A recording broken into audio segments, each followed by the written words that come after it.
while I'm sad. You've been out all night, know you've been bad. Don't tell me different, know it's a lie. Come to me, honey, see how I cry. Welcome to the Recovery Show with Bernie Z. It's October 30th, right before the Halloween season. And today I want to talk to you a little bit about something called the One Fry Theorem. It's a concept I came up with. And I'm going to start by asking everybody out there, how many of you have gone to a restaurant, got one fry, and walked out? Not a meal, not sat down or anything, just went in, got one French fry, and walked out. Okay, now I know none of you have, because nobody that goes to a restaurant goes there to pick up one fry or pick up a napkin or something like that. They go in for the experience, to be waited on, to have your choice of meals.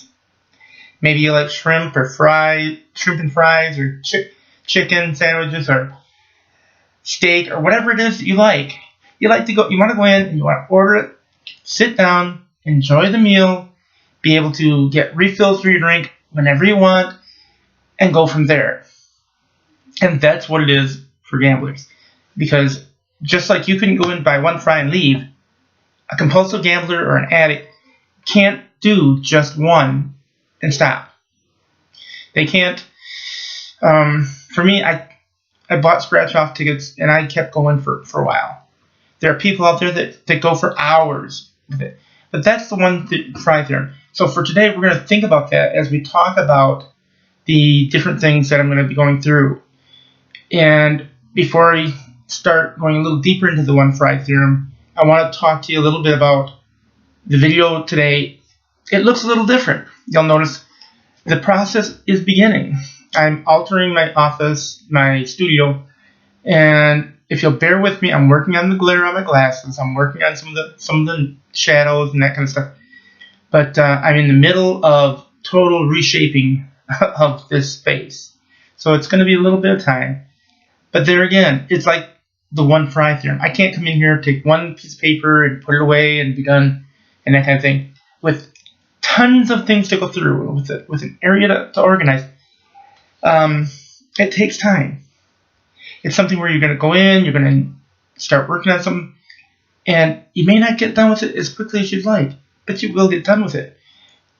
With addiction, it's a thing where you are looking at the different prospects, the different things they have there. Some people go in, they find one slot machine that's just their pride and joy. It's their machine. They will wear tens, they'll do whatever it takes just to keep that machine. And if you move in on their machine while they're in the bathroom or something, that bothers them. People that go to church, such as myself, you may have a place you like to sit. And if somebody's sitting in it, it throws everything off. That's part of the addiction too, is that idea, you know what you want to do. You have everything planned out. It isn't going to work out the way you thought with addiction because it's painful. But that's the One Fry Theorem. You can't just do it and be done. You can't just, go in, get one fry and walk out. You have to go in, experience the lights, the people waiting on you for drinks, the ability to hear the slot machine going, or the excitement that's around you. In a casino, you've got lights flashing, you've got people winning, you've got this, that, and that. You got everything going on around you. No windows. So you don't see anything but what's around you. And that's kind of the way it becomes difficult to even keep track of time. And that's going to lead us into the idea of the second segment, which is the idea of predatory practices. And I will come back with that in a moment, but I want you to mull through a little interlude here on the One Fry Theorem. Ask yourself, can you go into a restaurant and buy one fry and walk out? Or do you go there to sit down, have a meal, order it, enjoy the company, enjoy being waited on? You may be concerned about the bill, but even at that, it's not a consistent thing. It's something where you plan for it. You enjoy that experience. You enjoy going to the restaurant. You enjoy an activity. That's what it is for a compulsive gambler. That's what it is for most addicts. They don't realize how much damage they're doing. But just like if I were to eat 20 pounds of bacon, it's going to have a negative effect because it's not good in that quantity. And that's what it is for gamblers. It's not good in the quantity that they have it, but they want the full experience.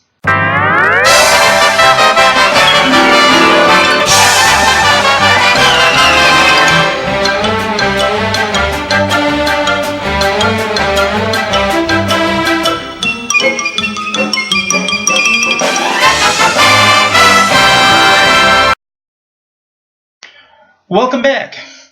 It's Bernie Z again, and we're going to talk a little bit about predatory practices. Now, in the interlude there, I took some pictures from the internet of Ganton casinos and resorts. This is one that a friend of mine by the name of Fran Russell has been concerned about in her neighborhood out in California. And the thing that we come about with is this: any place where there's a bunch of casinos, there's also a bunch of things that go very, very badly. And I'm not against casinos, but I do think that there is some problem when there's a predatory nature to it, because they'll give you a line of credit with little or no proof of anything. They will allow you to take money out from the ATM, write post-dated checks, all these different things. But they also do something else. They give perks. Let's say you've gone gambling a couple times, and all of a sudden in the mail you get a free night. Well, that free night costs somebody something. Most likely it costs you. Any of the perks that they give you are things that you probably already paid for. You may not realize it if you're a compulsive gambler or if you're a gambler, but when you get those rewards, that's what they are. And in a way, it's in a very strong way, it's predatory, because it's like saying, okay, here's a free coupon, come throw your money at us. Much different than your standard coupons, where you get a coupon and you get 25 cents off this or 50 cents off that, $1 off this, maybe buy one, get one free, those kind of things. That's not what the casinos and the gambling establishments are doing. What they're doing is they have done research, and they know who is going to come back and what they need to do to get you to come back. In a lot of ways, that's predatory, because they're targeting. And, well, like I said, I have nothing against casinos. I have nothing against gambling. There are people out there that can do it without having a problem. But here's the thing. For everyone that doesn't have a problem, I can find you one that does. And it's a matter of how it's approached and how it's offered out. The casinos don't tend to want to really work with people as much as they say. There's been a recent incident at a casino here in Michigan where a guy was dangling off the side of the building. They said he had jumped. They said he jumped, but from reliable sources, the guy hung himself over the side, pulled himself back up, and did this 5 times. And on the 6th time, he just couldn't pull himself back up. That's why he fell. And he fell and he broke both bones. I don't know whether he's okay or not anymore, but I know at the time he was hurt because he fell well beyond what he should. And that, along with the stories you'll hear of people that commit suicide on a casino floor or at a place of comfort to them or a place where they're used to, and you find out later that it's because of the gambling. And my heart goes out to people that could find no other way out. I was one who came close. I was in an adult psych unit for 10 days because of suicidal depression when all my gambling came out. But here's the thing. Do we really understand what we're doing when we promote more and more gambling? That's something that I think would be best if people would start looking at it and understanding that there's a predatory nature to it, and we need to be careful of that. We need to be aware of that. And we need to stand up for people and potentially, and for sure, not even potentially, we need to get people together to make rules and regulations that prevent the perks side of it. You can't get a perk to get cigarettes or alcohol in the same way you can at a casino. And that's a problem. They need to put some constraints on what they allow the casinos to do to draw you in, because otherwise people are going to continue to do what I've seen. That's commit suicide and do other things of that nature.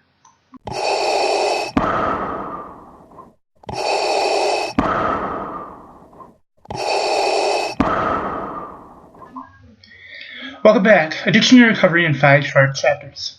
This is the process I used to decide where I was at when I was early on. I head towards an addiction. The addiction is a deep hole. I fall into it. I am lost. I feel helpless. I blame others. It takes forever to escape it. That's very early on that you feel that.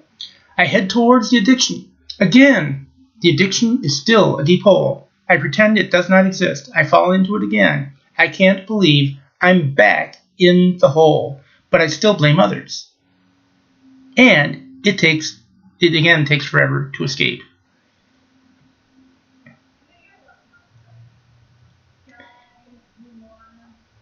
I head towards the addiction again. I see the deep hole of addiction. I pretend it is not there. I still fall in. It is a patterned habit. I see it clearly. I know this place.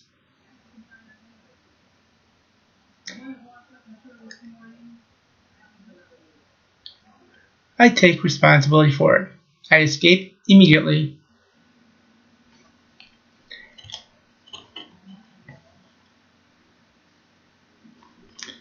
I head towards the addiction again. I see the deep hole of addiction. I avoid it at the last second. And finally, we get to that point where I change my path, avoiding the addiction entirely. Now, this doesn't mean that I never have addiction again. Okay, welcome back to the video part where I'm talking. And I apologize if I'm talking fast. I'm trying to squeeze it in as much as possible into a shorter period of time. We began with the French fry, the one French fry idea, the French Fry Theorem, as I put it, which is something that I came up with to help people understand that aren't addicts or that maybe aren't quite sure why they might be an addict without realizing it. And then I went on to talk about the predatory aspect of it. And a lot of that's because I do know a number of people that are trying to reach out to people and help them understand that predatory gambling practices by the casinos, by the states, it's all for them to raise money. It's not going to help anybody in the real world when you think about it. And then finally, I voiced over my poem as you just saw, which is the Addiction and Recovery in 5 Short Chapters. That is something I use to keep track of what's going through from day to day sometimes. And even at the end, there are times that I find myself sliding back towards some of the other possibilities. So I have to continually be aware. And that's why I reach out to compulsive gamblers, to any addict, to be aware that just because you got through one addiction does not mean that you couldn't possibly end up with another. So to be vigilant at all times. On a closing note, I want to thank everybody for watching. I also want to let them know that I'm still learning, so bear with me as I work on the presentation aspect of it. As you can see, the office is getting changed. But along with that comes the voiceover and all the other stuff that's coming with it. But it's a long process for me because I've never done this before, and this is a first. But I did want to start letting people know in the future. I'm hoping to have interviews and go further into stuff, and maybe not be so much me talking, but me finding out more about other people. If you're somebody that has a story you want to tell, let me know. I'd love to include it to the show. And it can be from any addiction, okay? And today it's thanks for tuning in. And you've been watching the Recovery Show with Bernie Z, and that's me. So talk to you later. Have a good day.